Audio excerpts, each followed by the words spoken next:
Pipili college रे जातीय सेवा योजना और प्रेरणा प्रदान उत्सव अनुष्ठित। पिपिली कॉलेज रे जातीय सेवा योजना और प्रेरणा प्रदान उत्सव अनुष्ठित होई जाइछि। पिपिली कॉलेज परिसर रे आयोजित एही कार्यक्रम रे कॉलेज रे 200 रो ऊर्ध्व छात्र छात्री माने जोग देई जातीय सेवा योजना अर्थात एनएसएस रे निजको शामिल करथिले। सुस्थ समाज गठन मूलक उद्देश्य रखी समाज रे सेवा जोगाई देबा पई उद्देश्य रखी कार्य करिबा पई अतिथि माने छात्र छात्री मान को परामर्श देथिले। सुस्थ समाज गठन लगी वृक्षरोपण आवश्यक स्थले रक्तदान सेवा जोगाई देबा पई आगे आसीबा पई छात्र छात्री मान को कॉलेज अध्यक्ष परामर्श देथिले। एही कार्यक्रम रे कॉलेज अध्यक्ष तपन कुमार दास मुख्य अतिथि भाବେ जोग देथिबा बेले कॉलेज रो प्रशासक प्राध्यापक भवेश प्रसाद त्रिपाठी और प्राध्यापक सदाशिव दास, एनएसएस प्राक्तन अधिकारी अध्यापक संग्राम केसरी परिड़ा, संगीत अध्यापक सचिकांत नायक, एनसीसी ऑफिसर कैप्टेन आदित्य प्रसाद रथ प्रमुख जोग देई उपस्थित छात्र छात्री मानक उत्साहित करथिले। एही कार्यक्रम को एनएसएस अधिकारी अध्यापक बानंबर सुबुद्धि और अध्यापिका सुश्री संगीता पश्चिम कवाट अध्यापक ज्योतिरंजन सिरायन परिचालना करथिले। आज जो induction programme Utkal University programme यहाँ आम कॉलेज रे प्रथम थर यही वर्ष है एवं ये प्रोग्राम टी सरला इंडक्शन सरला बहु पिला उत्साहित हेले प्रोग्राम रे शामिल होवाई से आमर सब सार माने प्रेरणा देले किमितिका जातीय सेवार निशु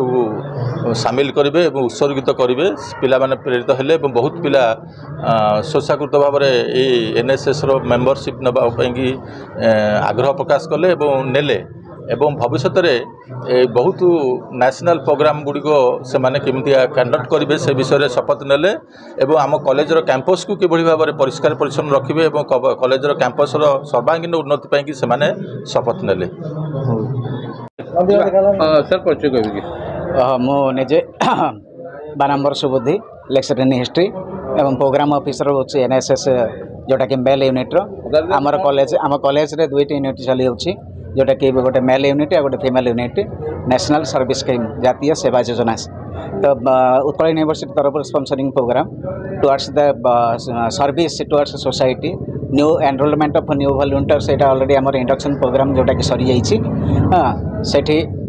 पिला मानकर निजर स्किल डेवलपमेंट पिलांकर निजर towards communication towards the society peoples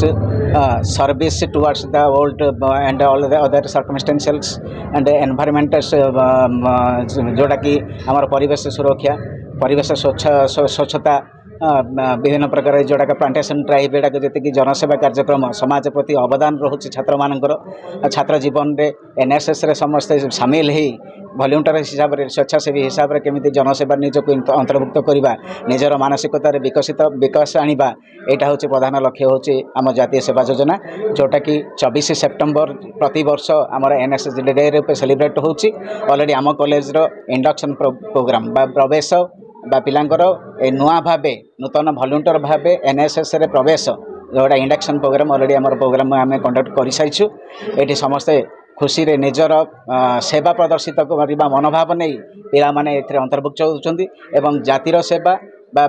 निज देश पई सेवा मनोवृत्ति रखिकी से माने जो उत्साह जो त्याग देखौछन्ती सेटा भूयसी प्रशंसार से माने पात्र एवं पात्री माने छात्र छात्र बा पुरुष विभाग महिला विभाग को नहीं आम दुईटी एनएसएस रो दुईटी यूनिट एठी चालू रही पिपिली महाविद्यालय रे एवं समस्ते से जातीय सेवा योजना रे निज को अंतर्भुक्त करी निज स्वेच्छासेवी मनोभाव को प्रदर्शित करी निज गोटे उत्तम छात्र निजर भविष्य नागरिक उत्तम भविष्य नागरिक परिचय देवाई से यथासाध्य निजको चेष्टित कर निश्चित भाव समस्त स्वागत योग्य पदक्षेप। ब्यूरो रिपोर्ट प्रयाग खबर।